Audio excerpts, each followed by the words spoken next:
Baik, kembali lagi dengan saya. Jadi, di sini saya akan menjelaskan materi biofarmasetika yaitu pelepasan terkendali. Jadi, yang pertama-tama di sini kita harus mengetahui mengenai konsep dan rasionalisasi dari sediaan. Jadi, di sini ada 3 sediaan, yaitu yang pertama adalah sediaan lepas tunda atau delayed release.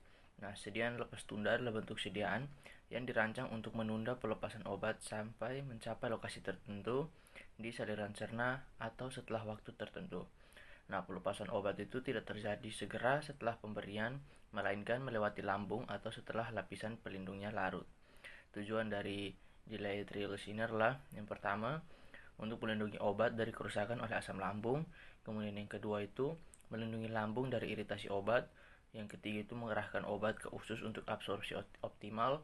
Lalu yang terakhir itu menghasilkan efek terapi pada lokasi tertentu. Untuk contoh obatnya itu atau contoh sediaannya itu adalah ada tablet salut enterik aspirin, kemudian ada omeprazole enterik coated capsule, kemudian ada diclofenac sodium enterik coated tablet. Lalu yang kedua di sini adalah sustained release atau sediaan lepas lambat. Nah, sediaan lepas lambat adalah bentuk sediaan yang melepaskan obat secara perlahan dalam jangka waktu tertentu sehingga kadar obat dalam plasma itu dapat dipertahankan lebih lama dibanding sediaan konvensional. Tujuannya sendiri itu mengurangi frekuensi pemberian obat, mempertahankan kadar obat terapeutik lebih lama, kemudian meningkatkan kepatuhan pasien dan mengurangi fluktuasi kadar obat dalam darah. Untuk contoh obatnya itu ada metformin SR, theophylline SR, dan nifedipine. Kemudian yang berikut itu adalah controlled release atau sediaan lepas terkendali. Nah, sediaan lepas terkendali ini adalah bentuk sediaan yang dirancang untuk melepaskan obat dengan kecepatan yang hampir konstan sesuai kebutuhan terapi selama periode waktu tertentu. Tujuannya di sini yang pertama itu menghasilkan pelepasan obat yang terprediksi dan stabil, kemudian menjaga konsentrasi obat tetap dalam rentang terapeutik. Ya, kemudian yang ketiga itu mengurangi efek samping akibat fluktuasi kadar obat, dan yang terakhir itu memaksimalkan efektivitas terapi. Untuk contoh obatnya di sini ada orosnifedipine, transdermal fentanyl patch, kemudian glipizide controlled release tablet. Selanjutnya di sini kita masuk ke mekanisme pelepasan obat. Nah, untuk mekanisme pelepasan obat ini yang pertama adalah sistem matriks, di mana pada sistem matriks ini obat didispersikan secara homogen dalam matriks polimer.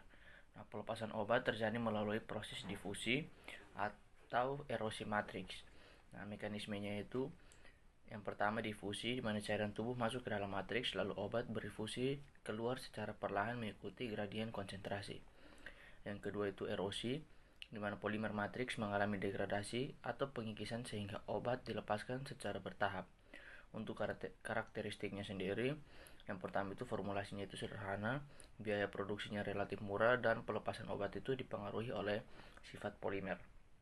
Untuk contoh obatnya dapat dilihat di sini, ada tablet hidroksipropil, metil selulosa, dan tablet metformin XR. Selanjutnya di sini ada sistem membran atau reservoir. Nah, pada sistem reservoir ini inti obat dikelilingi oleh membran polimer yang mengontrol kecepatan pelepasan obat. Di mana mekanismenya itu obat berdifusi melewati membran semi permeable secara perlahan. Untuk karakteristiknya sendiri, laju pelepasan obatnya itu lebih terkontrol, dapat menghasilkan pelepasan mendekati ordenol, kemudian risiko dose dumping bila membran rusak. Contoh obatnya di sini ada pellets coated system, dan kemudian ada transdermal patch nitroglycerin. Mekanisme yang ketiga itu ada sistem osmotik atau OROS atau Osmotic Controlled Release Oral Delivery System. Nah, sistem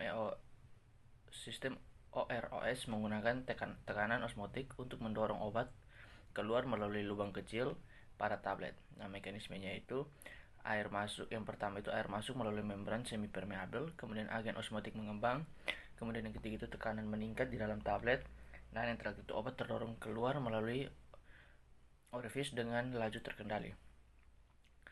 Untuk karakteristiknya itu pelepasan relatif konstan, tidak terlalu dipengaruhi pH dan makanan, dan teknologi lebih kompleks dan mahal.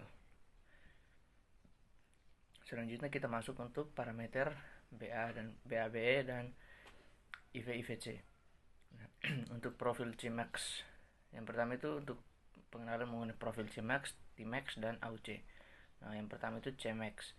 Cmax itu adalah konsentrasi maksimum obat dalam plasma setelah pemberian, dimana dengan maknanya itu menggambarkan intensitas absorpsi obat dan berkaitan dengan efektivitas dan toksisitas. Lalu untuk Tmax-nya, Tmax adalah waktu yang dibutuhkan untuk mencapai Cmax. Cmax dengan maknanya itu menggambarkan kecepatan absorpsi obat, dimana semakin kecil Tmax-nya maka absorpsinya itu semakin cepat. Lalu yang ketiga itu AUC atau area under curve, dimana ini merupakan luas area di bawah kurva konsentrasi plasma terhadap waktu. Dimana dia itu menggambarkan jumlah total obat yang diabsorpsi dan parameter utama bioavailabilitas. Yang kedua di sini konsep IV-IVC atau in vitro in vivo correlation, di mana ini adalah hubungan antara data uji di solusi in vitro dengan respon biologis in vivo, di mana dengan tujuannya itu memprediksi performa obat dalam tubuh dari data laboratorium, kemudian menggunakan kebutuhan uji bioequivalensi in vivo, lalu membantu optimasi formulasi. Di sini ada tingkatan IV-IVC. Yang pertama itu level A, di mana terkorelasi titik demi titik antara disolusi dan absorpsi. Ini merupakan korelasi yang terbaik. Kemudian ada level B, menggunakan parameter statistik seperti mean dissolution time. Kemudian untuk level C-nya itu menghubungkan satu parameter disolusi dengan satu parameter farmakokinetik. Untuk evaluasi dan strategi dari formulasinya sendiri, di sini yang pertama ada faktor fisiologis. Yang pertama, waktu transit di gastrointestinal itu sangat mempengaruhi lamanya sediaan berada di saluran cerna, di mana pengaruhnya itu jika transitnya terlalu cepat maka absorpsinya itu belum optimal. Jika transit terlalu lama maka akan adanya risiko degradasi obat yang meningkat. Kemudian yang kedua itu pengaruh makanan, di mana makanan dapat mempengaruhi arah pH lambung, kecepatan pengosongan lambung, kelarutan obat, dan absorpsi obat. Sebagai contohnya itu makanan tinggi lemak dapat meningkatkan absorpsi beberapa obat lipofilik, dan juga makanan itu dapat menyebabkan dose dumping pada beberapa sediaan lepas lambat.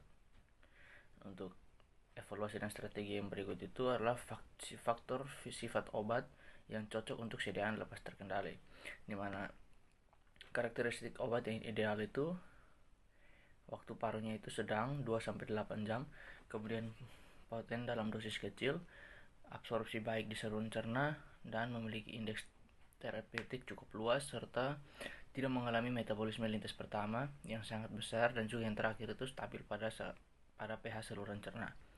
Dimana untuk obat yang kurang cocok itu obat dengan waktu paruh sangat pendek atau sangat panjang, kemudian obat dengan dosis sangat besar, dan obat dengan absorpsi sempit pada bagian tertentu usus. Sekian dan terima kasih.